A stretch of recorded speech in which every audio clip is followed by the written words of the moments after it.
Olá, esse é o podcast Filosofia Pop. Eu sou Murilo Ferraz e aqui comigo está o Marcos Carvalho Lopes e a Dilbena Machado. Hoje a gente recebe o filósofo Renato Nogueira, doutor em Filosofia pela Universidade Federal do Rio de Janeiro e professor da Universidade Federal Rural do Rio de Janeiro, onde coordena o Laboratório de Estudos Afro-Brasileiros e Indígenas. É também autor da série de livros infantis Nana e Nilo e recentemente publicou o livro O Ensino da Filosofia e a Lei 10.639. Esse é o nosso episódio número 28 e hoje falamos sobre afroperspectiva. De antemão peço desculpas aos ouvintes pela qualidade do áudio. A captação ficou ruim e fiz o possível para melhorar na edição. Para comemorar o primeiro aniversário do podcast Filosofia Pop, nós lançamos uma campanha no Catarse para transcrever os 25 episódios desse período. Se você gosta do nosso trabalho e pode contribuir, acesse o site catarse.me/filosofiapop-transcrição e ajude a gente nesse projeto. O link vai estar na descrição do post. Agradecemos os ouvintes, a Dilbena Machado, que faz parte do nosso time de filosofia africana e está participando desse episódio, Fernando Sussman, Felipe Antunes, Fernando Polheim, Jonathan Bassucci, Jabe da Silva, Brauli Rocha,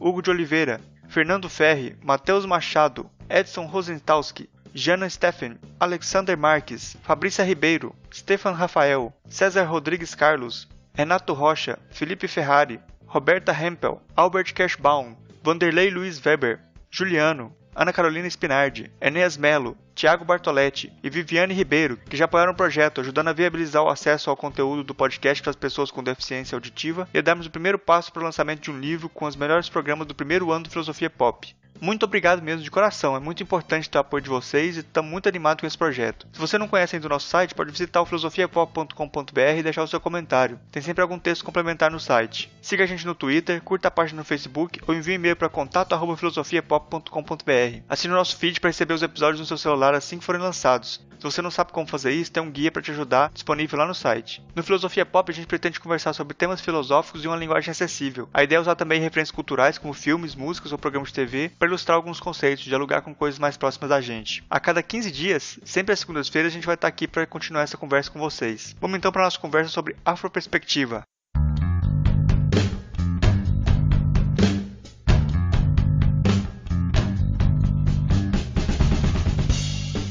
Hoje a gente está aqui de novo, o Marcos, a Dilbena também está de volta. A gente recebe hoje, direto do Rio de Janeiro, o filósofo Renato Nogueira, que é professor da Universidade Federal Rural do Rio de Janeiro, coordena o Laboratório de Estudos Afro-Brasileiros e Indígenas, autor da série de livros infantis Nana e Nilo, e recentemente publicou o livro O Ensino de Filosofia e a Lei 10.639.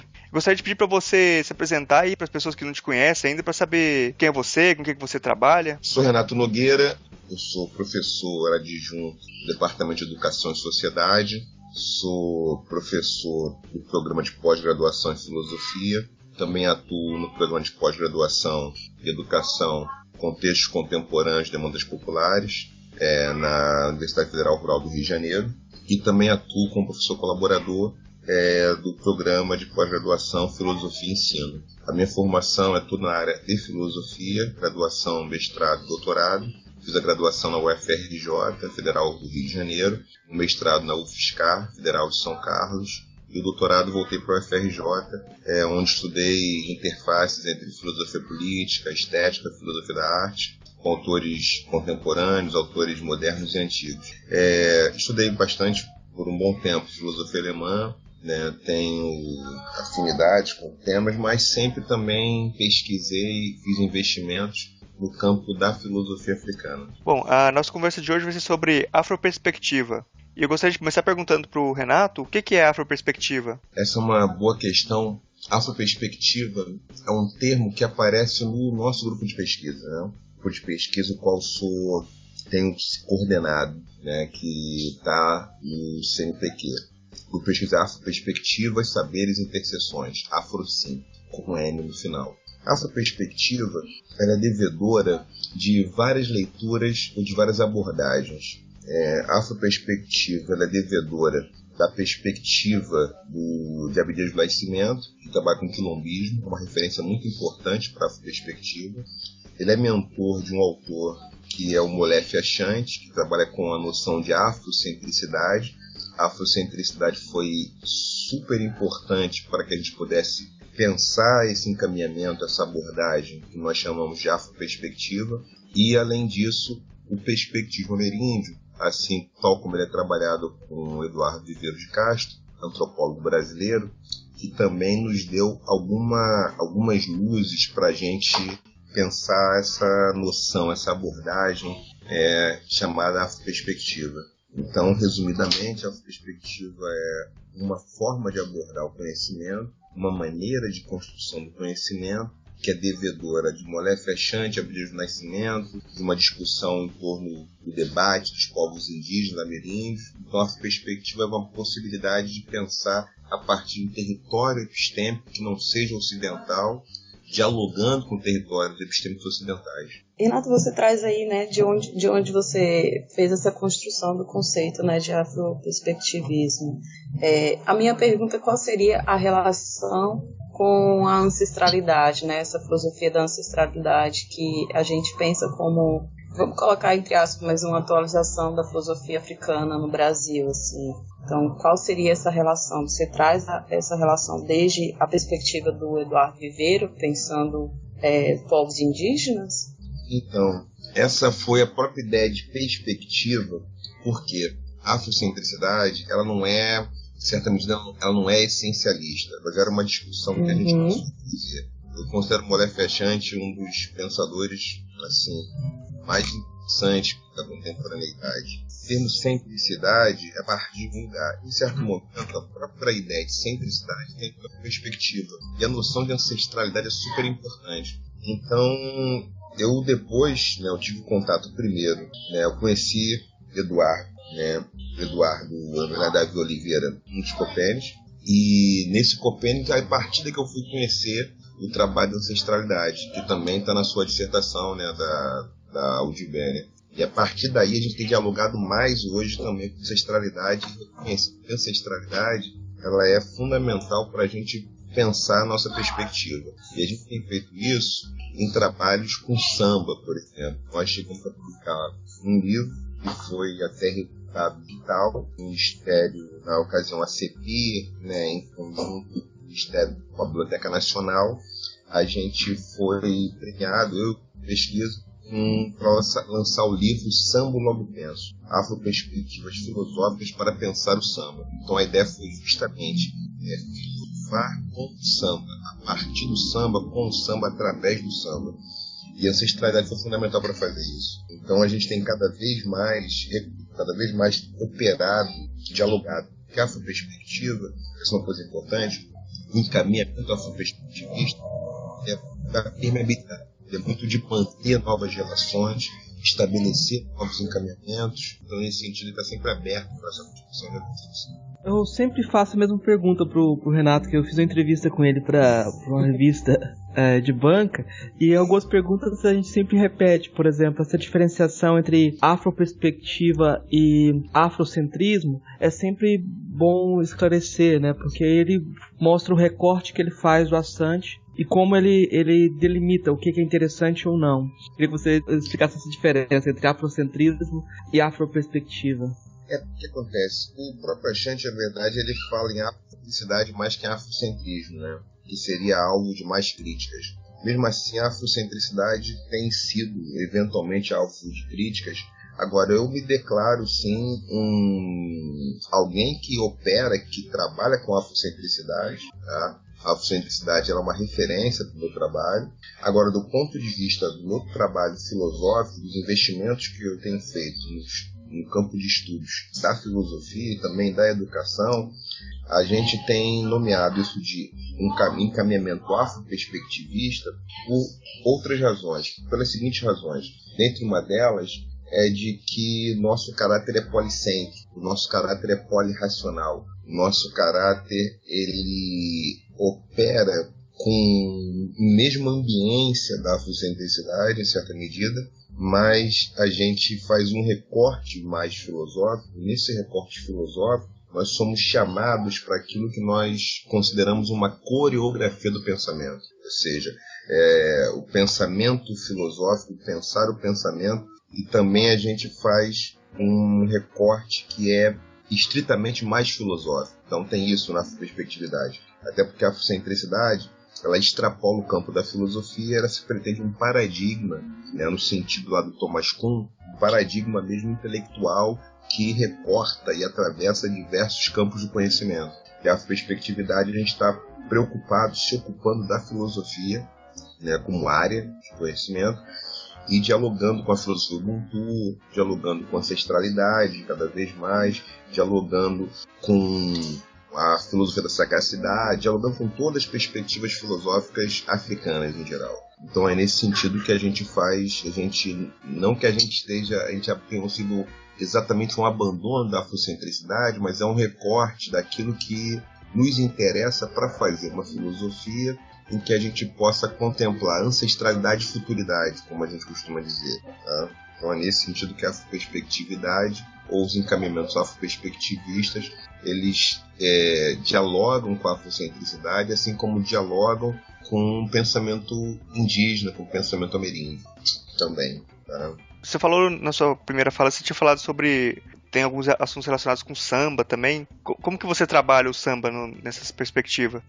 A gente fez um material, um trabalho, escrito a muitas mãos, e foi esse Samba Logo Penso, e a proposta foi justamente ali, a gente pensou com o samba. Então, exemplificando, né, isso não está nem só nesse livro, está no outro trabalho que eu falo sobre o Sorriso Negro, né, da Dona Ivone Lara. Então a Dona Ivone Lara, ela canta Sorriso Negro, que é um hino também de ativismo antirracista no Brasil, um dos hinos. E nesse cantar Sorriso Negro, a gente faz uma exploração do que viria a ser esse Sorriso Negro, da consistência desse Sorriso Negro como enegrecimento da vida.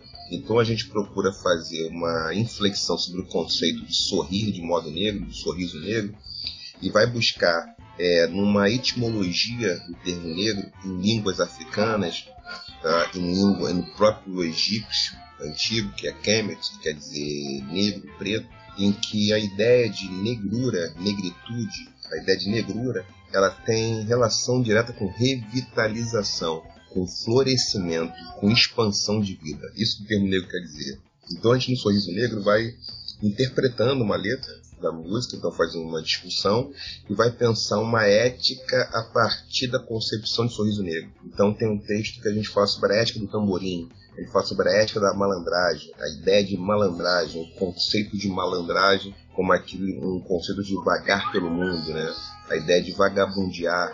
A gente pega sambas que o Wilson Batista cantava, em que ele vai criticar o trabalho, em que ele vai falar da ideia de ser vadio, da vadiagem, que aparece na capoeira. Então ele também se interessa, dialoga com a capoeira, porque a ideia de vadiagem é uma contraposição ao trabalho entendido como uma tortura, porque o trabalho é uma exploração do corpo, de alguma forma, principalmente em sociedades capitalistas, onde mais do que amplificar ou revitalizar o sujeito, o trabalho pode desconstruir, diminuir a vitalidade. Então, assim, essa ideia do samba, ela é muito cara, porque, além do samba, a gente se interessa pela capoeira, se interessa pelo culto Ifá, se interessa pelo candomblé, pela umbanda, se interessa pelo samba em geral, pelo Partido Alto, por todas as manifestações culturais que são afro-brasileiras, que são reterritorializações africanas no Brasil, como o jongo, por exemplo.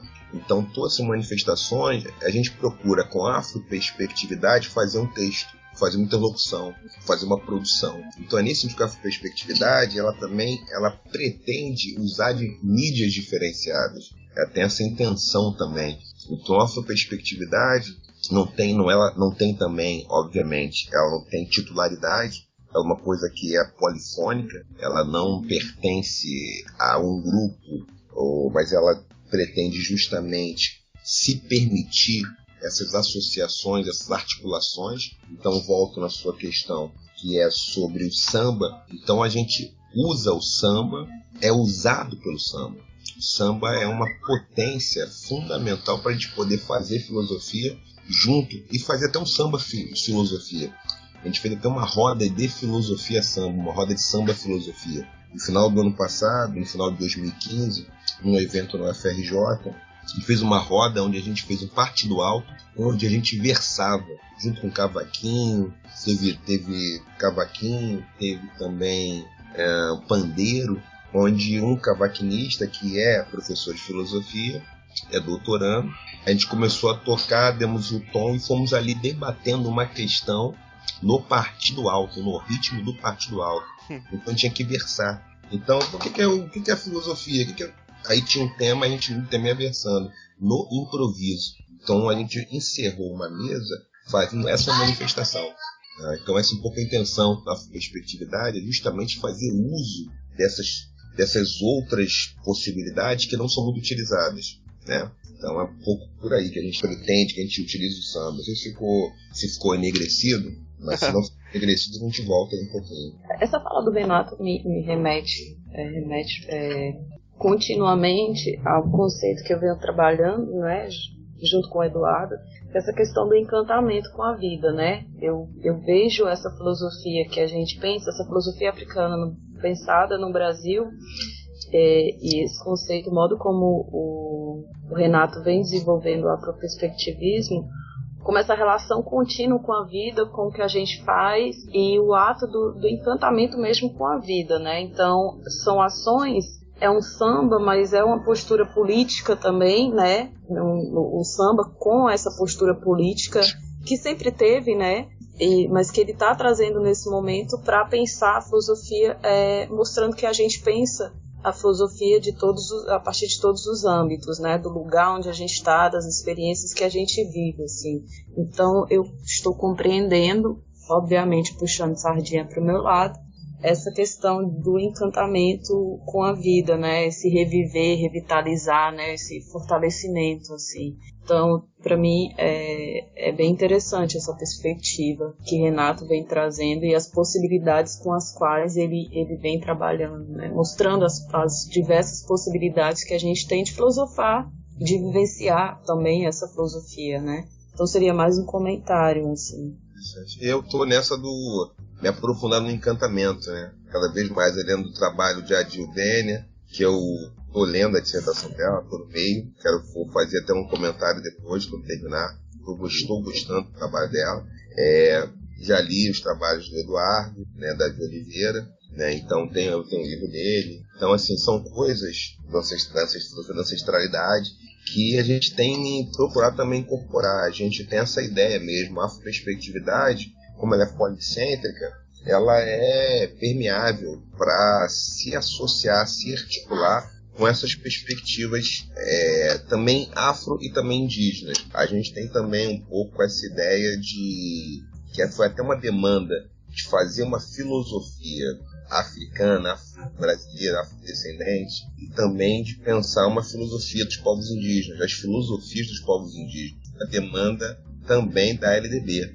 Porque o que nos impulsionou, além do por essa filosofia africana, africanizar e enegrecer o pensamento, foi também uma necessidade que a gente não pode, que é incontornável. A Lei 10.639, a Lei 11.45, é obrigatório os conteúdos de história e cultura afro-brasileira, americana, dos povos indígenas, estejam presentes em todas as disciplinas. E aí a gente diz uma coisa que eu conversando com o Governamento, da UNB, não é só os conteúdos, mas a maneira também de trabalhar as bases devem ser, né, de matriz africana, de matriz. Então, essa é uma ocupação que me interessa cada vez mais, como interessado. A afroperspectividade pretende estar a serviço disso, não se esquivar dessa obrigação de pensar para além do panteão do Ocidente, do panteão ocidental. Obviamente, mantendo sempre diálogo com todas as perspectivas da abordagem e pensamento, né? Mas procurando privilegiar as abordagens não hegemônicas. Então, né, essa questão do filosofar desde as nossas experiências, né, e fazer essas experiências também entrarem nessa roda da filosofia. E aí sua fala finalzinha traz até essa sua perspectiva, né, que você diz que é o que a gente compreende, né, que não seria o tirar a certidão da filosofia, da origem da filosofia da Grécia, fazer essa troca, né, mas compreender origens outras, né, e entender a filosofia como origem diversas, assim, né, e essa fala de que a filosofia ela não está sozinha, ela não tem que estar no espaço sozinha, né, ela tem que estar nesse cotidiano, né, que a gente tem tanto dentro da escola como fora da escola, mas que na escola, para a educação, seria bem interessante que se compreendesse essa perspectiva, né, um pouco mais da filosofia como uma esse viver mesmo, né? E não algo tão distanciado, né? Como a gente aprende na escola e até, pelo menos onde eu fiz um curso de graduação, uma perspectiva muito distanciada da gente mesmo e da nossa história, né? Do nosso viver cotidiano, assim. Então, a sua proposta é não reduzir, né, a filosofia, mas ampliar essas possibilidades filosóficas e as tradições de onde nós pensamos a filosofia. Isso é importante. A Dilbene tocou um aspecto importante por diversas razões. Um dos problemas que eu vejo é que a maioria dos manuais, dos textos didáticos, né, tem 5 livros didáticos, né, no PNLD, Programa Nacional do Livro Didático. Então tem os livros recomendados pelo MEC. O Ministério da Educação recomenda 5 livros. Nenhum desses livros foram recomendados pelo MEC. Eu espero que isso possa ser modificado brevemente. Nenhum deles trouxe uma certidão de nascimento que não fosse a Grécia Antiga, que não fosse alguma coisa quase consensual. Por volta do século VI, antes da Era Comum, a gente teve uma produção estritamente filosófica que teria surgido na Grécia Antiga. E aí a gente pode ter uma divergência ou outra, Tales de Mileto, para uma significativa parcela de professores de filosofia, e talvez para um outro grupo possa ser Platão, mas de qualquer forma a Grécia seria o palco, o cenário de surgimento da filosofia. Isso tem sido uma hipótese de trabalho a qual eu tenho minhas divergências. E aí eu não faço um deslocamento, isso seria uma crítica que me foi feita há tempos atrás, e eu procuro rebater essa crítica com a seguinte réplica, né? Que é a seguinte: em nenhum momento eu fiz uma leitura de que a filosofia tenha aparecido no Egito. Eu faço uma outra leitura. Os textos filosóficos egípcios são mais antigos que os gregos. Isso é um dado inquestionável. Os papiros egípcios são mais antigos, né? Ptah-hotep escreveu antes. Ptah-hotep, ele viveu muito antes de Sócrates e Platão, assim como Amenemop, tá? Então são dados. Só que eles viveram 2.000 anos antes, 1.500 anos antes. Só que a minha questão não é... O George James tem um livro que é controverso para muita gente, né, que é O Legado Roubado, em que ele vai fazer a seguinte proposição de que os gregos bebem na água egípcia e não declaram isso, tanto que Pitágoras viveu 15 anos no Egito Antigo, fez as Per-Ankh, que eram as casas de ensinamento e aprendizado, as casas de vida do Egito Antigo, lá viveu. Quando volta para a Grécia, ele vai cunhar o termo filósofo, né, que é um termo que a gente, estudando Obenga, já existia no Egito. Só que Obenga, ele é um autor muito pouco frequentado nas academias brasileiras, assim como o Shigna Diop. São todos autores que não foram traduzidos, não que isso seja um empecilho, obviamente, porque em nosso ramo as leituras em inglês e francês, ainda mais no campo da academia, não são problema nenhum, então obviamente não se trata disso, mas se trata de que eles são pouco frequentados, de qualquer maneira, e que talvez até traduzir seja importante para que os jovens graduandos possam ter contato com isso. Então o que eu queria falar com essa exposição, a minha conclusão prévia, é que tem um problema que é localizar uma forma de fazer filosofia, que é grega, como a origem de toda a filosofia. Então, em um momento, eu estou dizendo que não tem uma produção filosófica que seja oriental, que seja dos povos asiáticos,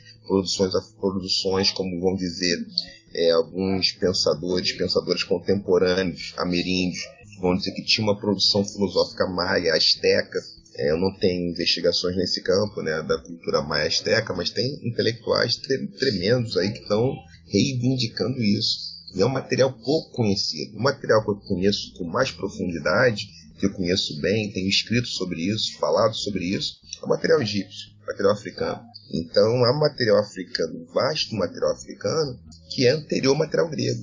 Isso leva a que conclusão? Não me leva à conclusão de que foram os africanos que inventaram a filosofia, mas que a filosofia sempre existiu em muitos lugares e que talvez seja necessário que a gente se informe sobre isso.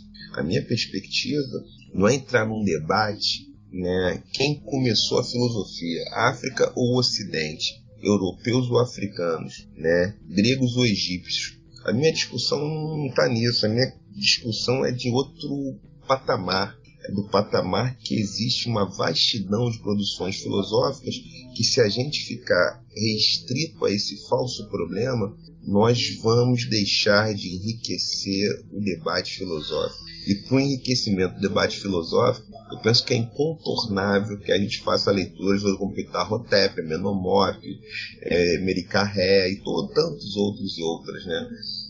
A Sátira das Profissões, que é um texto super importante, um texto que vai fazer um balanço, um mapa das atividades, e vai falar daquela atividade que se aprende o pensamento, que se aprende uma atividade em que a destreza não é perfeita. Então, são tantos textos de suma importância, mas que eles não estão circulando com a intensidade que eles merecem, por aquilo que eles oferecem. Então, essa é a minha preocupação. Minha preocupação é colocar na roda outros textos, tá? Outros textos tão importantes quanto os textos gregos, mas que estão aí um pouco invisíveis. A gente conversa com os colegas, né, do campo, mas também nem todos os colegas conhecem esse material, nem todos conhecem o Ptah Hotep. Eu tenho um artigo meu sobre cardiografia do pensamento, o Amenhotep. Ele afirmava que o pensamento era alguma coisa de caráter coronário, pensar era com o coração, até porque o pensamento, Amenhotep, dentro da sua tradição de escola filosófica, o pensamento é alguma coisa que está no coração, que divide o espaço no coração com o caráter, com a vontade, está tudo ali.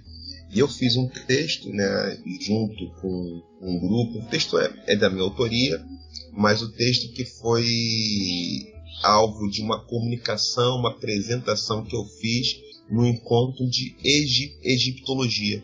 Então, assim, no Museu Nacional, estive no museu com egiptólogos, o pessoal da egiptologia, não tinham filósofos lá, pessoas na área de filosofia, mas o pessoal da história, né, que vai para o campo da egiptologia. Eu me embrenhei com essa turma para tentar ver os papiros, para aprender um pouco de egípcio. Então, anos atrás comecei a estudar egípcio antigo, fiz algumas incursões, né, com muitas dificuldades, né, não é simples, mas então fui lá procurar e fui ler, né, os clássicos do campo para poder fazer esse percurso, né, que eu considero fundamental, porque se nós falarmos de filosofia africana contemporânea, isso é alguma coisa inegável. Agora, a minha dúvida é por que a gente não trata da filosofia africana na antiguidade, porque isso faz toda a diferença, né, no meu entendimento. Faz diferença na própria escritura da história da filosofia, ou como alguns vão dizer, histórias das filosofias, né? Ou então a gente nomeando, a filosofia ocidental se articulou dentro desse tal cenário, mas tem uma filosofia também que não era ocidental, tinham muitas que não eram ocidentais, e aí a partir daí a gente pode fazer uma discussão. Então, resumidamente, a minha indagação, a minha proposição é essa, que a gente possa dar oportunidade das pessoas que têm se interessado por investir, né, pesquisas, investir nos estudos da filosofia, conhecer na antiguidade coisas para além das terras gregas. Isso eu considero muito importante. E considerando não como pensamento, mas filosofia, porque existe realmente colegas que reconhecem que existia pensamento, mas não filosofia. O que eu estou dizendo é que a gente tem que revisitar isso para reconhecer como filosofia, visto que os próprios, no caso os egípcios, que eu conheço bem, chamavam aquilo de filosofia, Heket, que é o termo que o Obenga traduz tão brilhantemente como filosofia, tá? Porque ela justamente está num texto dele sobre o Egito Antigo, e ele fala isso com todas as letras, né? Que a tradução, que o termo era filosofia. Por quê? Faço definição das mais brilhantes do Ptah Hotep. Atividade ou arte em que nenhum artista chega à destreza perfeita. Então, uma arte em que a destreza perfeita está sempre por ser conquistada. Ela nunca chega à sua conclusão final, porque a medida da verdade é algo que a gente sempre estará a buscar. Então esse é o Ptah Hotep, né? Escrevendo isso há 1000 e tantos anos antes da Era Comum. Então é por essa razão que a gente queria... acho que é uma contribuição que a gente pode dar para aquelas pessoas que estão começando a estudar filosofia, até para que elas possam decidir se realmente era ou não filosofia. Então, um pouco por aí.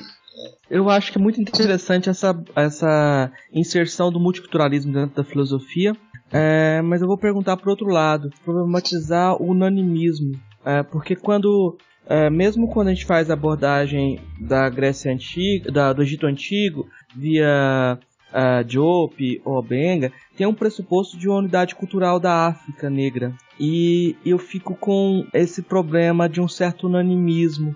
Até que ponto a gente pode sustentar esse unanimismo para a África e também no tipo de universalização, não sei se a palavra é essa, mas como o Viveiros de Castro faz uma espécie de síntese de pensamento que serviria para todos os grupos da América Latina, né? Eu não sei se cada grupo em particular concorda com o Viveiros de Castro, se eles se identificam particularmente. A mesma coisa, eu não sei se a construção da africanidade, se esse unanimismo é algo produtivo. Essa é uma das questões, às vezes, talvez realmente mais questões que a gente precisa se debruçar com calma, né? Você fala do unanimismo, eu acho que é uma questão importante. Por parte, o que eu entendo, né? Meu entendimento. Quando a gente fala de Ocidente, o Ocidente ele é multifacetado, mas a gente compreende que existem certas características que nos permitem chamar de ocidental um conjunto de práticas, repertórios culturais, precauções intelectuais, que nós chamamos, a gente denomina de ocidental. A grosso modo, eu diria que o Ocidente, isso aqui é uma leitura, óbvio, isso aqui é numa fala, é o que eu digo muitas vezes numa sala de aula, o Ocidente, em certa medida, ele tem nas suas raízes, se a gente fosse falar em raízes, ou nos seus platôs, o Ocidente tem Grécia e Roma, né? A filosofia grega está lá nas bases daquilo que a gente chama de cultura ocidental, sem nenhum purismo, mas ela está lá. Roma também, as perspectivas políticas e jurídicas daquilo que a gente chama de Império Romano.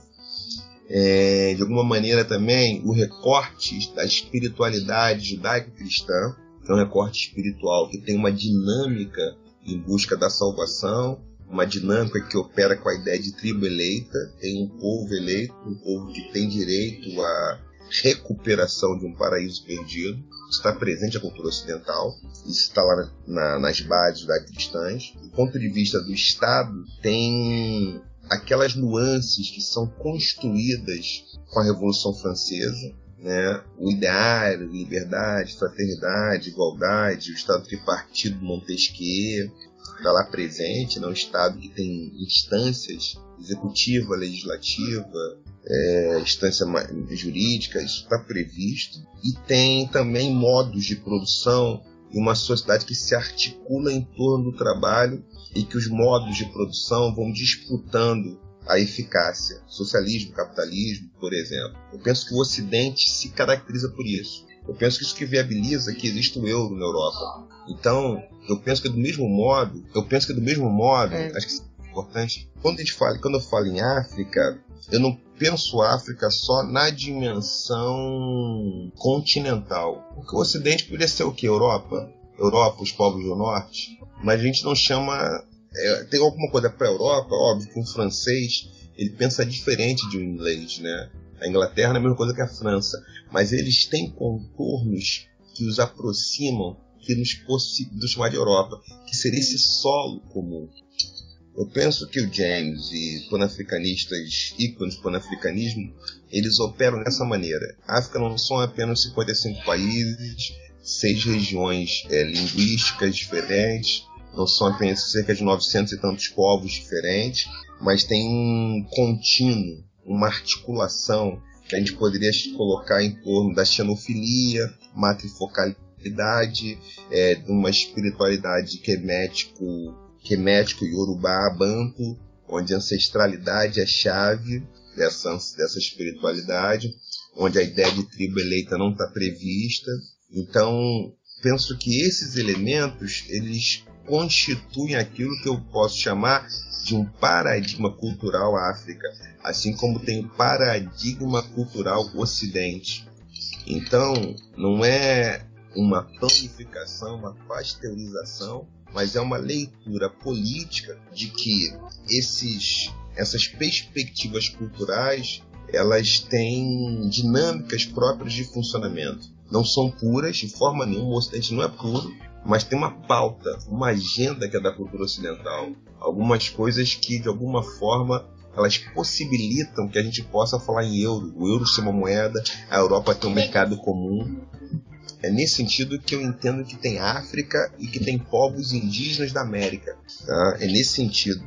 Tem algumas coisas ali que são sempre diversas, mas essas leituras, elas tendem só a gente ter um entendimento político na hora da gente fazer uma distribuição e uma leitura geopolítica dos conflitos que também partem e também são travados no campo epistêmico, no campo intelectual.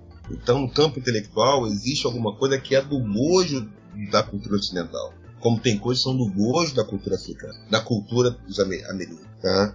Então, não significa pasteurizar. Isso eu acho que é uma questão que não é fácil. Uma questão que não é fácil realmente, não.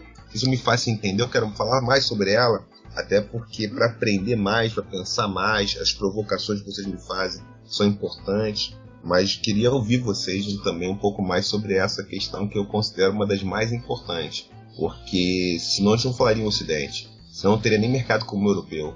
É uma instância política que ela só é viável porque existem elementos que vão fazer esse cruzamento, vai tornar possível uma língua de entendimento, né? Uma língua no sentido mais geral da palavra, língua que faz com que a Europa toda se entenda, né? Seja assim, somos europeus. O que é ser europeu? Né? Óbvio que ser europeu não anula, não diminui, não invisibiliza ser francês, né? Ser português ou espanhol, espanhola, não diminui isso. Mas significa que tem uma outra instância que ela é macropolítica, que ela é geopolítica, que vive nesse registro. Tá? Então essa questão que me interessa muito. Por isso que quando eu falo em África, existe uma dimensão que é a África como continente e uma dimensão, um extrato que é a África enquanto paradigma cultural. A África que a gestão do continente, ela não é a partir das compreensões da Revolução Francesa. Ela é a partir de um outro lugar. Tá? Queria ouvir um pouco mais. Esse marco está contemplado, acho que não contempla. Tá? Acho que merecemos continuar passar essa parte, merece mais debate. Fala um pouquinho, Marcos, aí, por favor. Essa questão ela é problemática, a gente se situa nela, né? Toda vez que fala filosofia africana, tem que problematizar a filosofia e tem que problematizar o africana. Assim como fala em filosofia brasileira, os dois termos têm que entrar em questão. Eu acho que politicamente é muito importante esse tipo de reivindicação, né? Mas questiona a ideia de Ocidente, por exemplo. Ninguém questiona o Ocidente, que torna possível o mercado comum europeu. A Europa existe como mercado comum. Isso fortalece, né? Então, ainda que eles tenham diferenças, existe uma unidade na diversidade que os faz europeus.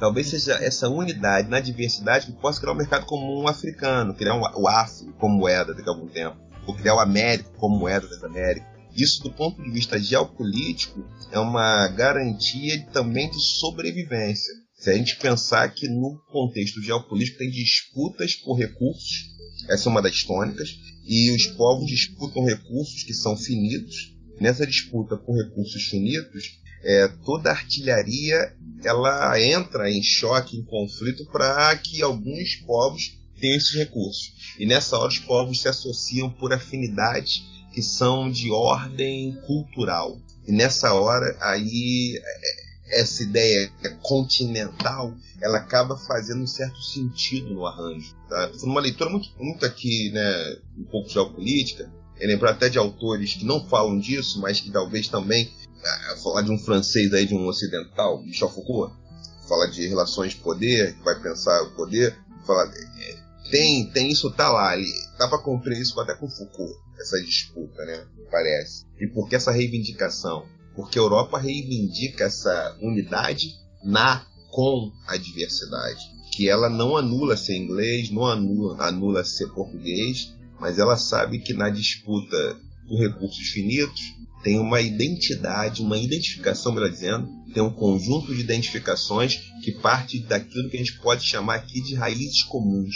Né? Grécia-Roma, Revolução Francesa, Revolução Industrial, Judaísmo e Cristianismo, na sua versão ocidental. E aí na xenofilia, tradição quemética do Yoruba-Banto, onde a ancestralidade é importante, matrifocalidade e a gestão pela senioridade pelas castas familiares, né, como era no Império Songhai, por exemplo, no antigo Império do Mali. Tem uma coisa interessante que eu acho que você vai gostar de ouvir, é bom para comentar. Uma professora aqui da Unilab foi dar aula de semântica e explicar a diferença, uma amiga minha foi explicar a diferença entre morto e vivo. Aí metade dos nossos alunos são africanos, né? E ela colocando antônimos, né? Sinônimos e antônimos. Então, o antônimo de morto é vivo. E os alunos africanos começaram a questionar isso, não aceitaram muito bem e perguntaram o lugar do morto-vivo, o lugar começaram a falar de zumbi. Isso faz muito sentido quando a gente pensa na questão da ancestralidade e dessa relação com os antepassados, né? Na cultura africana, o vivo não é oposto ao morto, não é? Sim, sim. Porque a cultura africana está muito ligada tanto à ancestralidade e a espiritualidade é uma coisa importantíssima, né? A espiritualidade ela é intrínseca à vida. Nesse sentido, não tem a ideia de laico, né? Ser laico é uma construção ocidental. Então faz muita diferença. Porque num contexto laico, me parece factível, sem problema algum, opor vivo a morto. Agora, num contexto em que a espiritualidade é constitutiva, todos os ancestrais que estão na memória, eles estão vivos. Então o morto não é um não vivo, né? O morto é de uma outra natureza. O morto integra a comunidade, né? Vive na futuridade, vive no presente, dialoga. Não existem coisas exatamente mortas, né? Faz uma diferença. Penso que a ideia de ancestralidade ela justamente modifica isso. Está falando daquele povo, que entrou para um outro panteão que é a ancestralidade. Só para pensar isso na cultura africana. Na cultura ocidental a gente acaba pensando diferente. As culturas orientais, muitas também operam dessa forma, né? Algumas tradições com isso, profundidade com a cultura africana, mas a gente vai ver isso em algumas culturas japonesas, tem um culto de ancestralidade, tem algumas etnias chinesas que fazem isso também. Então eu penso que é diferente. Talvez seja. Eu gostei dessa questão. Eu tinha visto por outro ângulo, né? Mas gostei desse ângulo. Eu vi esse ângulo da ancestralidade, que é uma coisa viva. Aí eu fico pensando, não dá para nivelar tudo com uma mesma coisa. Agora, geopoliticamente, essa é a questão. Se a gente entender aí, eu estou lembrando de novo de autores, de um autor, que acho que é um Foucault, Mbembe, Joaquim Mbembe. Ele faz uma releitura do Foucault, né? Para pensar coisas, ele também compreende que tem uma disputa, né? Que tem uma guerra. Nessa guerra tem uma guerra que também é geopolítica, que é também entre povos que se articulam, se associam. Né? Então, nossa, mas gostei. Obrigado, Marcos, por isso aí, essa perspectiva aí. Essa questão relacionada à morte parte até dessa concepção da cultura africana de ter uma percepção outra do corpo, né? Então, quando se morre, aí vamos colocar as devidas aspas, é um corpo, né? Aquele corpo acaba ali, de certo modo, mas a energia da pessoa continua, né? O que a gente vem falando já. Essa ancestralidade, a força vital, né? Que costumamos falar, o axé. E só se morre, né, na verdade, na cultura africana, quando essa pessoa já não é mais lembrada por ninguém, nem pelos seus familiares ou alguém da comunidade. Então isso perpassa essa concepção outra que a gente tem do corpo, né? O nosso corpo, ele é nosso meio de conhecer, ele é nosso meio de transmitir conhecimento, tudo perpassa por esse corpo, não é esse corpo tão... eu acho que esvaziado que a gente vê hoje na cultura ocidental, né? Essa cultura que a gente vive aí pautada nessa economia tão, sei lá, que engole tudo, de certo modo, né, na política, enfim. Então é muito uma perspectiva geopolítica também e geocultural, né, perspectiva outra de como a gente se compreende no mundo, né. Mas talvez seja um outro caminho, né, que alguns leitores de autores contemporâneos, alguns que até dialogam, mas que não têm identidade nenhuma, não há nenhuma identificação, nada existe, nada disso existe. Não existe o homem, a mulher, a negritude, a branquidade, nada disso existe. Tem algumas perspectivas teóricas que elas fazem essa intervenção, né? Algumas caráteres, vamos dizer, que se reivindicam até pós-modernas. Né? Politicamente, as identidades estão aí, né? Isso é uma questão. Então, pensar filosoficamente, foi uma filosofia política, elas estão aí. Não estou dizendo que é uma coisa que é dada, se pode dar de barato. Mas a gente pode fazer uma leitura, uma análise cuidadosa e perceber que sim, que existem certas identificações. O Estado se relaciona a partir de certas identificações. Eu queria fazer uma provocação para você. Em relação, a gente começou a falar, fazer um entrecruzamento entre também filosofias, essa perspectiva de uma construção de filosofia afroperspectiva. E eu lembro de uma vez na Ampof, que o Renato provocativamente no grupo de ensino de filosofia africana afirmava que o paradigma deleuziano hoje seria insuperável ou incontornável, assim. Eu falei isso? De certa forma, falou. Eu tenho várias críticas ao Deleuze, por exemplo. Tem um texto meu que eu faço uma crítica à ideia que o Deleuze reafirma que a filosofia é grega de nascimento. Isso está em textos meus já publicados, que eu faço essa crítica. Sim, eu vou te provocar pelo seguinte. De certa forma, Deleuze também é uma base da afroperspectiva também, né? E um problema que a gente sempre tem quando tem essa conversa com um filósofo europeu é que qual é o espaço dele, né? Qual o lugar que ele ocupa nesse diálogo? Porque muitas vezes o que acontece é que as pessoas fazem o filósofo europeu engolir toda a perspectiva africana, né? Fala mais de Deleuze, fala mais dos europeus do que dos próprios africanos, né? Mas isso teoricamente pode ser uma coisa talvez do passado. Em que sentido, né? Porque quando eu fiz mestrado, doutorado, era um tempo em que não tinha lugar, né, para fazer uma discussão de filosofia africana. Então, alguns dos primeiros textos que eu publiquei sobre, ou dialogando com isso, eu usei filósofos ocidentais. Agora, os meus textos mais recentes eu uso filósofos, por exemplo, eu falo de Amenhotep usando comentadores exclusivamente como Ashanti, Obenga, comentadores Marimbani, que são africanas, né, por exemplo. Então eu acho que é uma coisa assim. Vou contar algo aqui para vocês, eu não sei se é publicável, mas eu lembro que meu orientador disse: eu quero fazer uma pesquisa assim, assim, assim, assada, de tal maneira. Ele falou assim: depois que você terminar o doutorado, você pensa nisso. Agora não, porque agora você nem entra, o programa não tem condições de absorver essa pesquisa. Estou falando isso no ano 2001, quando eu fiz a prova, tem 16 anos atrás, com o doutorado. Então eu tinha um projeto de pesquisa que ele não se enquadrava nas linhas do programa. Então eu refiz o meu projeto de pesquisa com outro tema do meu interesse, sempre gostei de Schopenhauer, né? Mas aí eu voltei para esse encaminhamento. Ele falou assim: esse caminhamento tá bom, é um projeto, né?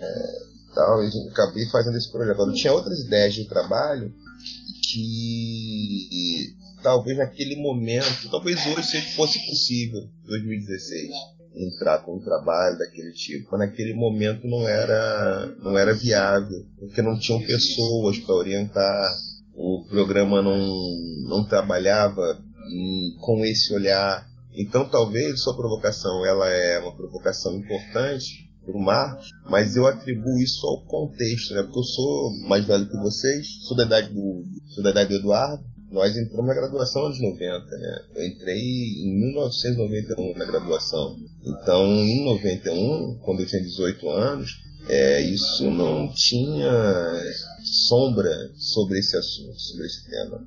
O que eu ouvi falar de filosofia africana, não na universidade, eu ouvi falar de filosofia africana com ativistas antirracistas, ativistas de movimento social, movimento negro. Então foram esses ativistas, parte da minha formação, né, de debate, né, por uma sociedade mais democrática, parte da minha formação também extra-universidade, foi nesses lugares que eu tive contato com um debate por filósofos não profissionais, vamos dizer assim, que diziam: meu filho, lá em África já tinha filosofia, foi na academia, e na academia essa discussão não era uma discussão feita.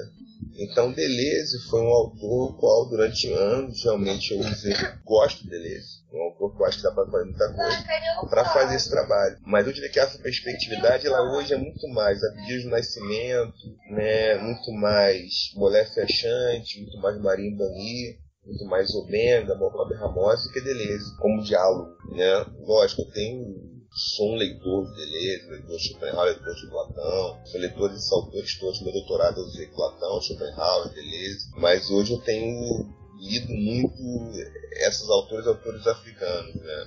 Ou da diáspora africana. Então, não por não gostar dos outros, mas é porque para ver as contribuições que autores africanos podem dar para os problemas que são desse campo de constituição de uma filosofia africana. Até porque faz mais sentido ler autores africanos para falar de uma filosofia africana. A tua observação é boa.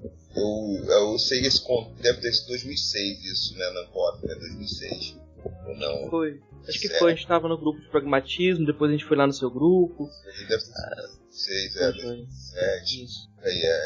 Lá no... Isso mesmo, Eu acho que foi isso. Então era um momento, talvez, que diria que mudou, né? Já deu uma mudada agora. Não que dê dar uma mudada. Isso é uma coisa importante. Porque não tem nada de... para ficar mal entendido, né? Deleuze é um autor que contribuiu, o qual usei e uso. Já fiz um texto para um artigo para um dossiê, isso aí, dossiê Deleuze. Então, assim, estou fazendo texto sobre Pitágoras com aluno, né? Mas para colocar o Pitágoras aí na linha do africano. Mas eu diria que hoje eu sei separar essas coisas, separo. Se eu fizer um trabalho com Deleuze, vou fazer com Deleuze. Se tiver uma mesa com Foucault, como eu oriento trabalho com Foucault na universidade também, como também estou orientando coisas que vão para além disso, né? Eu aceito os alunos que querem trabalhar só com filosofia africana, então incentivo isso, na antiguidade principalmente também. Eu acho que é um momento importante, é um interesse que eu tenho, que eu considero que eu vejo que tenho colegas, amigos maravilhosos, como Anderson, como Eduardo Oliveira, o Anderson Flor Nascimento. Também na UFRB a gente tem Emanuel, tem nomes fantásticos, né, que têm trabalhado com filosofia africana. Agora eu também acho que a gente tem que trabalhar com a filosofia africana, e aí eu tenho feito isso, acho que cada um joga numa posição, né, isso é importante, cada um desses colegas, desses amigos joga numa posição. Eu estou jogando um pouco nessa retaguarda, de pensar a filosofia africana na antiguidade, né? Então eu estou com estudantes que eu co-oriento, estão fazendo trabalho de leitura, comparação dos textos gregos com os textos egípcios, para ver se tem influência ou não, porque a gente faz lá atrás desfazer a confusão de que não tinha uma produção filosófica africana. Para mim essa é uma das questões importantes nesse debate, nesse jogo, nesse xadrez. É desfazer essa confusão. Não tinha. Gregos, como colegas que eu respeito, né, da academia, meus contemporâneos, falam, não, lá tinha pensamento. A filosofia foi na Grécia. Na verdade, assim, são dois comentários muito breves sobre essa última fala, né, que ainda hoje, infelizmente, nós temos muito pouco espaço, ou quase nenhum, na pós-graduação para pesquisar a filosofia africana. Eu fiz a minha graduação nos anos 2000, então eu saí da minha graduação e eu nunca ouvi falar sobre filosofia africana na graduação, isso em 2006, né, por aí, 2008. Então tem 11 anos que eu estou pesquisando isso e só agora, no meu curso, por exemplo, tem um grupo de estudantes, não é nem professores, são estudantes que estão fazendo essa pesquisa, né? Estão começando a pesquisar a filosofia africana, que para mim eu acho muito interessante, né? Que parte dos próprios estudantes fazer a pesquisar a filosofia desde uma perspectiva do lugar de onde se reconhece, né? Então seria da perspectiva da negritude, né? Da africana. E uma outra questão é que acho que o grande problema não é citar autores europeus, né? O problema é querer que esses autores justifiquem o nosso poder falar em filosofia africana. Então a gente pode usar autores europeus, pode usar diversos autores para justificar o que a gente está falando. E infelizmente a gente ainda encontra professores querendo que para que possamos falar de filosofia africana a gente traga os autores europeus. Eu não vejo essa necessidade, mas esse diálogo é totalmente possível, né? E até interessante, porque a gente não tem um objetivo de trocar, né, uma filosofia europeia para uma africana e dizer essa é melhor, aquela não é, mas de estabelecer um diálogo outro e pensar de perspectivas outras, né, que é, enfim, que a gente vem conversando aqui. São esses breves comentários, assim. Esse é o esforço. Sim. A gente pode construir um texto desde dialogando com autores das africanidades, ou a gente pode fazer o diálogo, né, pensamento europeu, pensamento africano, ameríndio, enfim. Acho que é importante, a gente não tem essa perspectiva da exclusão, né? Acho que essa é a grande questão. A gente não tem a perspectiva da exclusão, muito pelo contrário, é uma inclusão, né, crítica. Fazer um diálogo e não usar os autores europeus para justificar que a gente pode fazer um pensamento, fazer filosofia desde a perspectiva africana, né? Um diálogo e não para justificar. Essa questão é bem complexa, porque a maioria dos pensadores africanos são diaspóricos, né? E tem essa formação fora e voltam para a África muitas vezes, e tem essa perspectiva híbrida, quase inevitavelmente. Atualmente, estou falando da filosofia contemporânea, dos filósofos contemporâneos africanos, talvez mais, vamos dizer, numa perspectiva onde há universidades, há uma profissionalização da filosofia. A diáspora faz parte dessa quase identidade da filosofia africana. Mas eu queria fazer outra pergunta, Renato. Como você diferencia a filosofia africana da filosofia afro-brasileira? Há essa diferenciação para você? Onde que há problemas que são africanos, que só os africanos devem debater, que são diferentes dos nossos? Como se lida com essa distinção? Essa é uma boa questão. É uma questão, por exemplo, que seria quando um filósofo, uma filósofa faz uma leitura de Habermas no Brasil, de Kant no Brasil, está fazendo filosofia ocidental, eu estaria fazendo filosofia brasileira, filosofia ocidental. E uma filosofia brasileira que caminha dentro da filosofia ocidental, em certa medida. Me parece que a filosofia afro-brasileira, ela de alguma forma é devedora, ou ela sempre está em contato com uma perspectiva africana, né? Seria até por ser uma afro, né? Então, eu acho que nesse sentido ela está em contato. Agora, essa diferença entre uma filosofia afro-brasileira para uma filosofia africana, me parece que a maneira mais simples de fazer isso é pela autoria. Né? A autoria sendo afrodiaspórica e dentro do contexto brasileiro, a gente poderia chamar de uma filosofia afro-brasileira.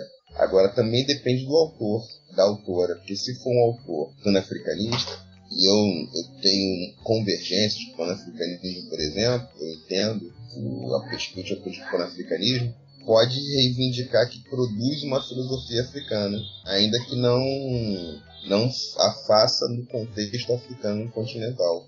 Então eu diria que é uma questão difícil.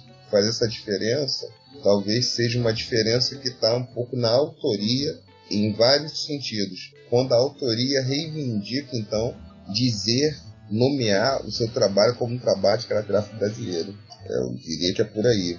Não é fácil, não, essa diferença. Não é fácil. Não sei se respondeu o Marcos, que essa questão é difícil. Nesse ponto, a gente tem a experiência aqui de que não há identificação total entre meus alunos que vêm de Guiné, de São Tomé, com as questões do negro brasileiro. Porque, por exemplo, o racismo é uma novidade para eles, né?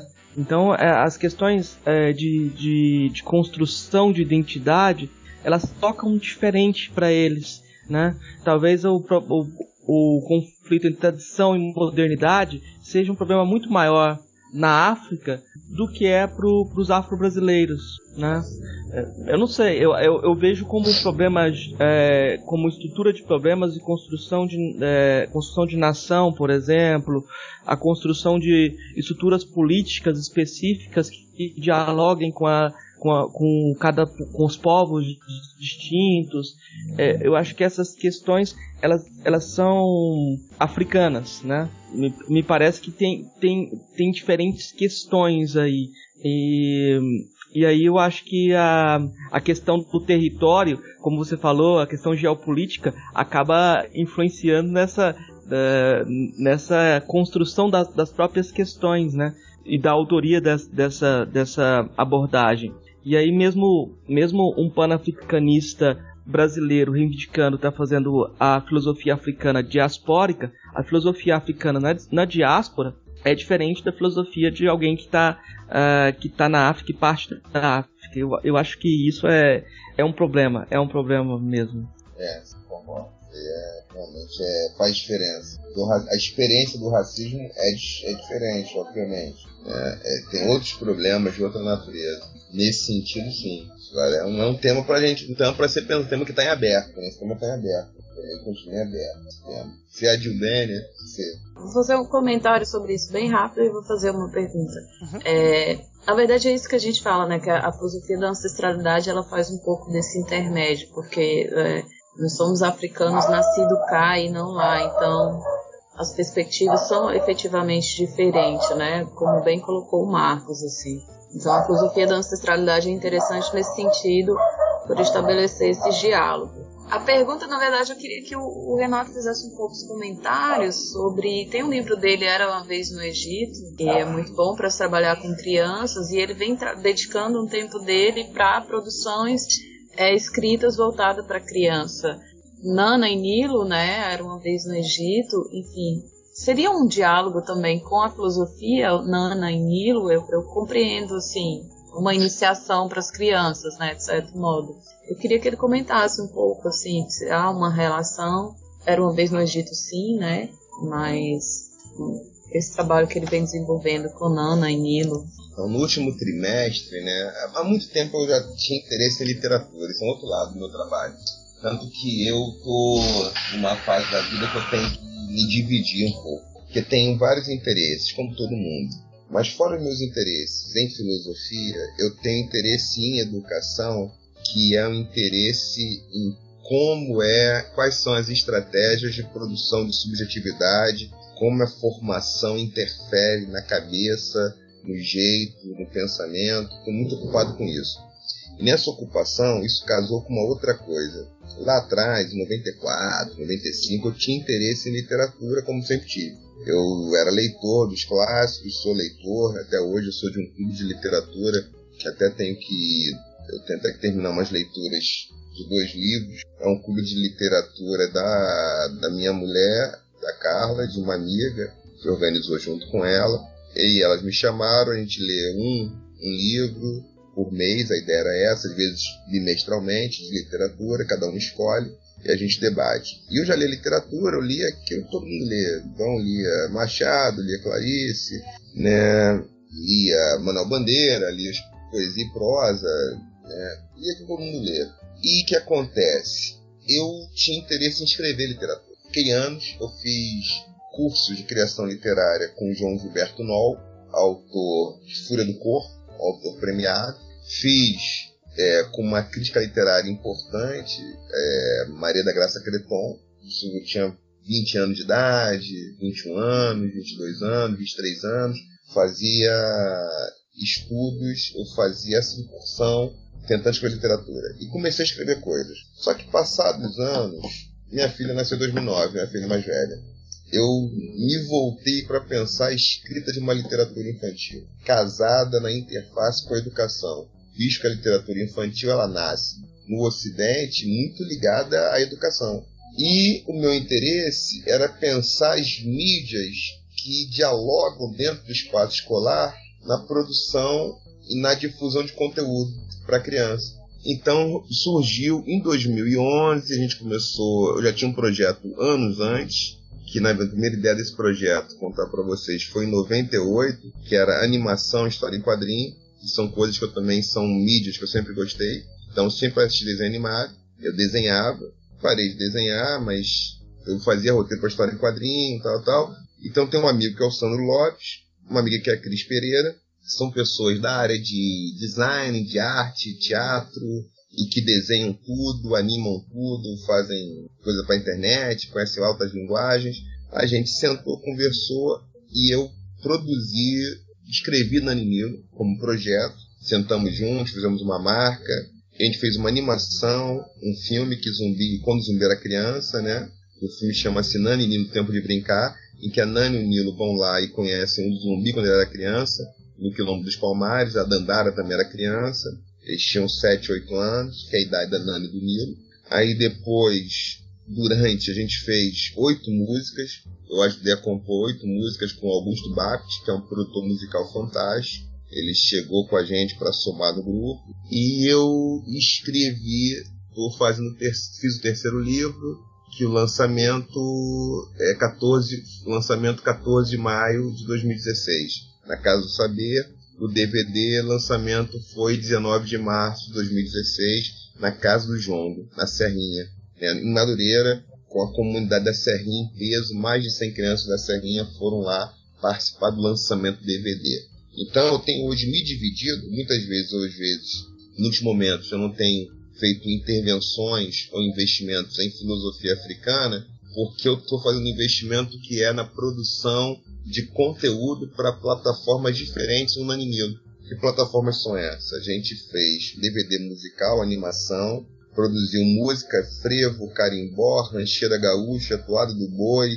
samba, machixe, música sertaneja do Pantanal, tudo para crianças, né?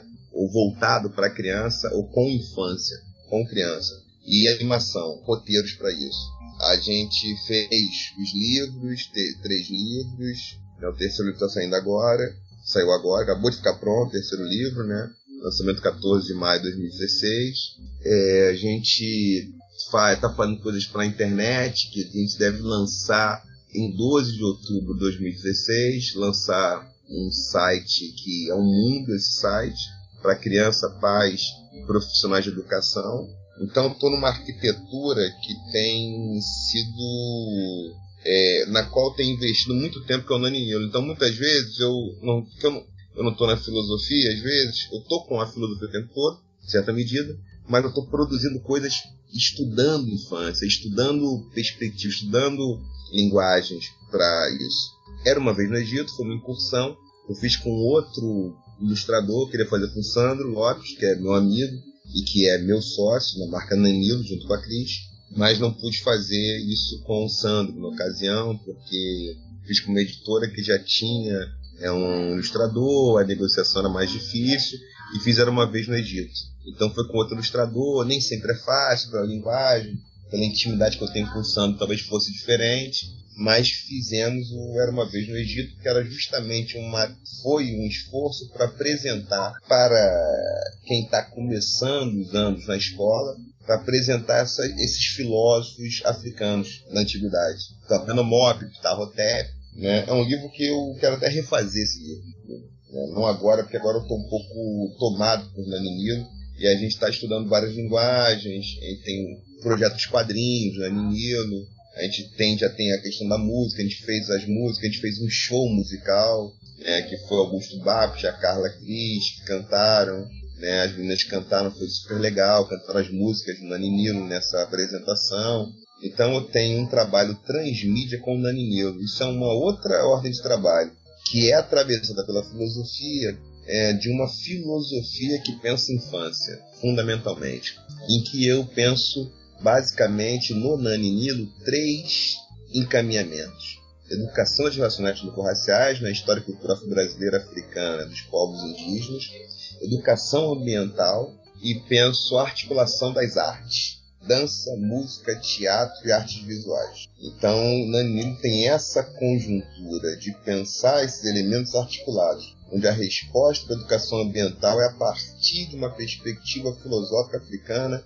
e dos povos indígenas, onde as artes também se articulam a partir daí, onde a musicalidade é a partir daí. Então a musicalização infantil ela é construída a partir de repertórios autorais originais, mas que estão dialogando com gêneros, ritmos musicais e dançantes que não circulam com a mesma intensidade que o gênero pop para criança. Então a gente está pensando hoje no Cavalo Marinho, por exemplo, que é muito forte no Recife, mas que crianças fora do Recife não necessariamente conhecem. A gente fez um frevo por isso, fez rancheira gaúcha por isso, né? Eu comecei pensando no carimbó, ouvindo carimbó, pensando no carimbó, não sou compositor, então o que eu faço é mais letra, sou mais letrista, agora cantarolo a melodia. Agora tem o Augusto Babs, que é um músico fenomenal, que tudo que eu jogo para ele, ele mata no peito e faz gol. Aí eu, Babs, preciso disso assim, vamos para cá. Então tem uma parceria maravilhosa. Ele entrou na equipe do Nani Nilo ali para somar nesse sentido. E com o Sandro e com a Cris a gente tem feito os planejamentos, porque meu trabalho com o Nani Nilo não é um trabalho só de literatura, é um trabalho também de formação. Então eu faço palestras, eu estou com dois projetos hoje, um que eu tenho que terminar, está chegando o prazo dele, que é o Filosofando dos Sotaques Africanos e Indígenas, que a Dilbene até está fazendo parte, vai ser aí chamado. Eu queria ver se eu conseguir trazer o Marcos também, ainda não sei como vai ser. Eu estou dialogando com a FAPERJ agora, devido à extensão do prazo. E tem um projeto com a Biblioteca Nacional, que é o Viajando com o Nani Nilo, que a gente vai circular escolas, onde eu faço um momento de uma formação continuada para profissionais de educação que estão lotados na educação infantil, do fundamental 1º ao 5º ano, coordenadoras, orientadoras educacionais, onde a intenção é justamente casar educação ambiental, história e cultura afro-brasileira, africana, povos indígenas e artes, onde as linguagens artísticas, as plataformas, elas operam dentro dessa perspectiva, dentro desse olhar. Então, Nani, a gente está desenvolvendo aí, não é para agora, 2017, uma plataforma para as crianças brincarem. Tem um joguinho que a gente está reformando, é um jogo de pintura, é um Vem Brincar com a gente.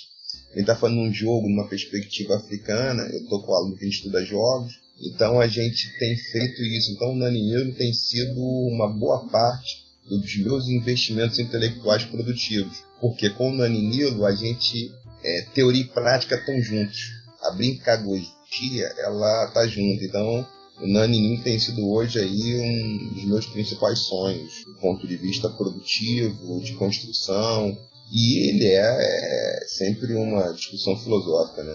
Eu até quero, se vocês tiverem oportunidade de conhecer, não sei quem teve chance para a nossa campanha, a recompensa, esse Marcos entrou na nossa campanha, a recompensa do DVD. O DVD está aí, está rodando, a gente vai em breve ter uma plataforma para venda do DVD no site, naninilo.com.br.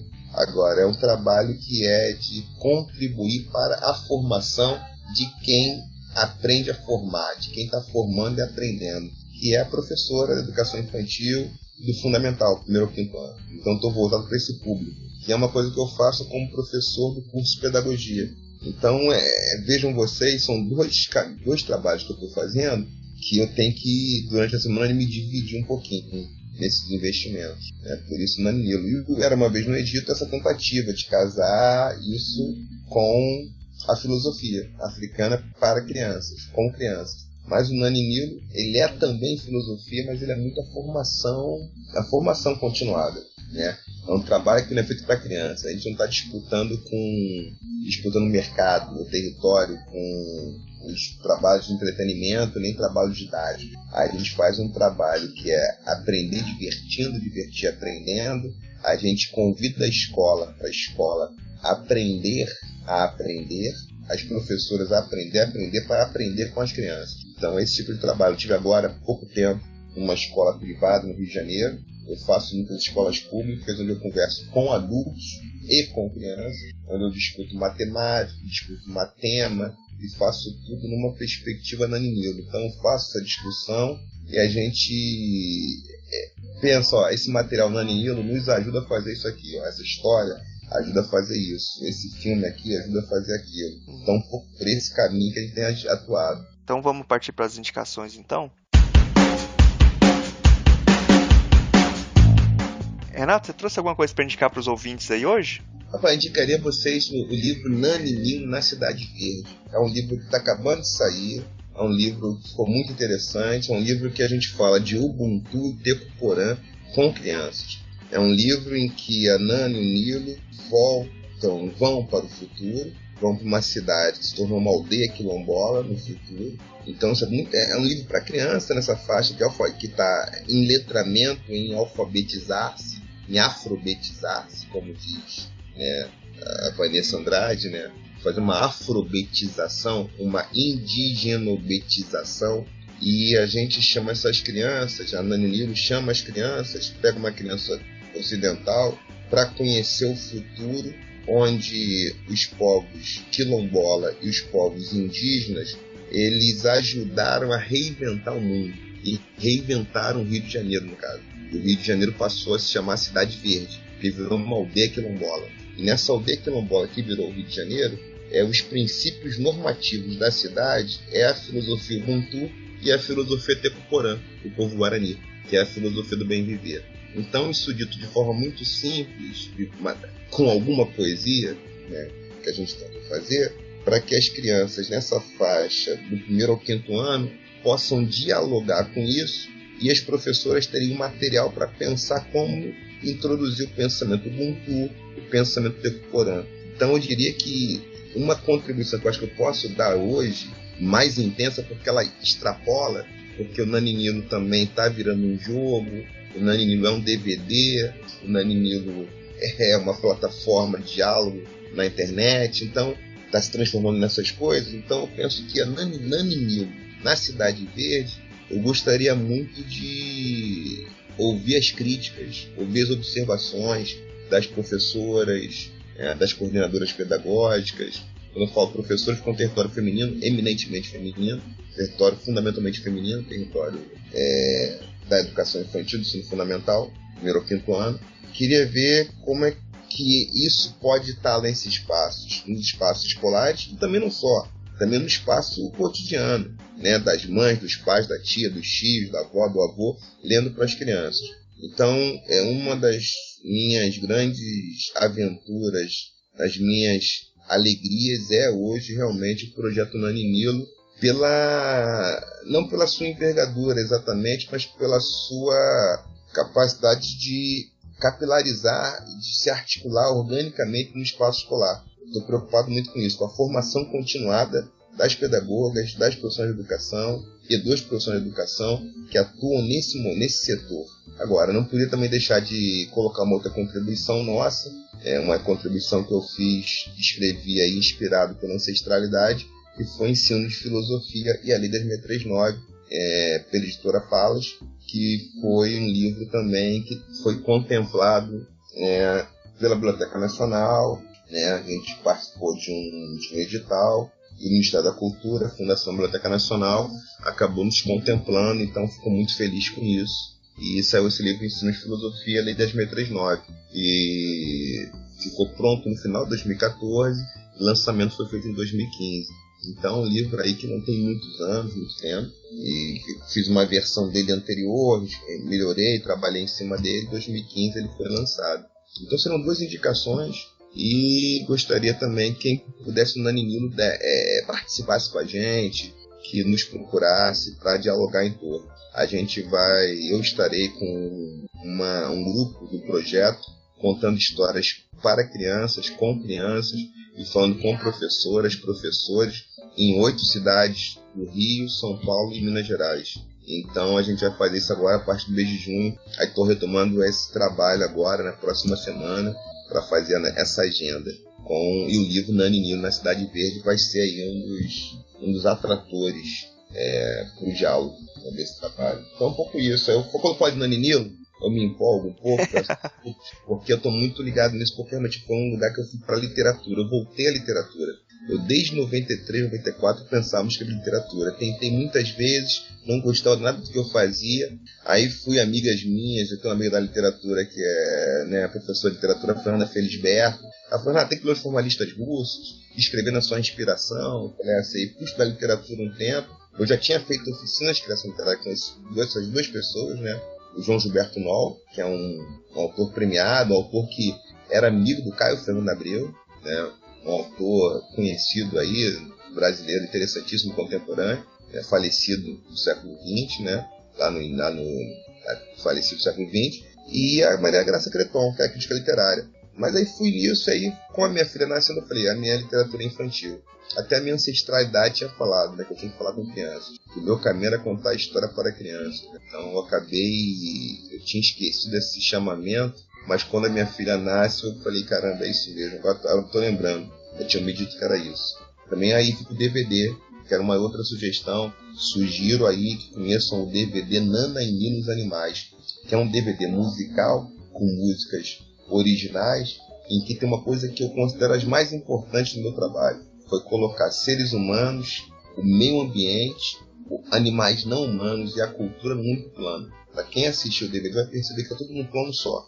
Então, quando as crianças vão lá, visitam uma região do Brasil, visitam um bioma brasileiro. Nesse bioma que elas visitam, elas curtem um som, tocam jongo, ouvem jongo, dançam jongo, conhecem um animal ameaçado, mico-leão dourado, lobo-guará, tatu-bola, tucano do bico preto, né, boto vermelho, conhecem um animal tartaruga do Pantanal, risco de extinção. Uma criança daquela região dançam, cantam e contracenam com a fauna e com a flora dessa região. Então esse é um trabalho que eu tenho o maior gosto de ter feito, né, de estar fazendo, porque a ideia é colocar, né, dialogar com as crianças e com as professoras dessas crianças. Adilbena, você tem alguma indicação aí para hoje? Gente, não tinha pensado de imediato. Marcos, você tem alguma indicação pra gente?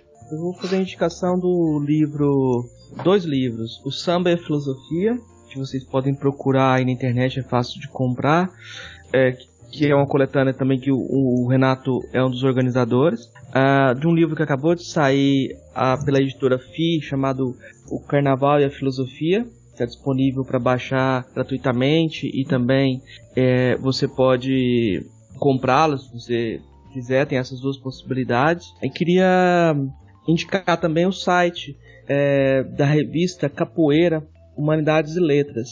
Nos 3 primeiros volumes dessa revista, você tem artigos sobre do Assante e uma entrevista com a Mary Lefkowitz. Então é um debate entre o Assante e essa professora Mary Lefkowitz sobre essa origem africana da filosofia. É uma divergência, uma polêmica muito forte dentro dos Estados Unidos, que a gente trouxe textos para reconstruir, de certa forma, esse debate. Não tem para quem quiser material para se aproximar disso, eu acho que pode ser útil. E vou indicar uma música do Gilberto Gil, aquela Não Tenho Medo da Morte, né? Porque ele fala, não tenho medo da morte, eu tenho medo de morrer. E isso vai bem de encontro com aquilo que a gente estava falando da não dualidade, morte e vida, mas morte é vida e esquecimento, né? Morrer como esquecimento, não ser mais lembrado. Então são essas indicações hoje. A gente está chegando no final do programa, eu queria agradecer muito o Renato por ter cedido esse tempo aqui pra gente, foi muito, muito bom o papo, a conversa aqui. E queria abrir o espaço também para você falar, divulgar seu trabalho, falar de contatos, meio de contatos, qualquer coisa que você quiser divulgar aí agora. Então fica isso aí no Nani Nilo, que eu acho importante. A gente tem um site, tem um e-mail contato@nanainilo.com.br. Esse é o nosso e-mail do projeto Nani Nilo. É contato@naninilo.com.br. Então vamos encerrando aqui o programa. Queria agradecer novamente o Renato aí. Obrigado, valeu demais pela participação aí. Foi muito bom o papo. Obrigado, Renato. Depois me mostra editado, porque isso aí é uma loucura, né? Não, é ele que edita. Edita aí você aí, Murilo, por favor. Valeu, obrigado, hein? Eu peço para você que está ouvindo comentar no nosso site, o filosofiapop.com.br. A participação de vocês é muito importante, é o que dá força para a gente continuar o nosso trabalho. Se você quiser, pode mandar também um e-mail para contato@filosofiapop.com.br. Lá no site a gente coloca todas as referências citadas aqui no episódio e também os links para as nossas redes sociais e página no Facebook.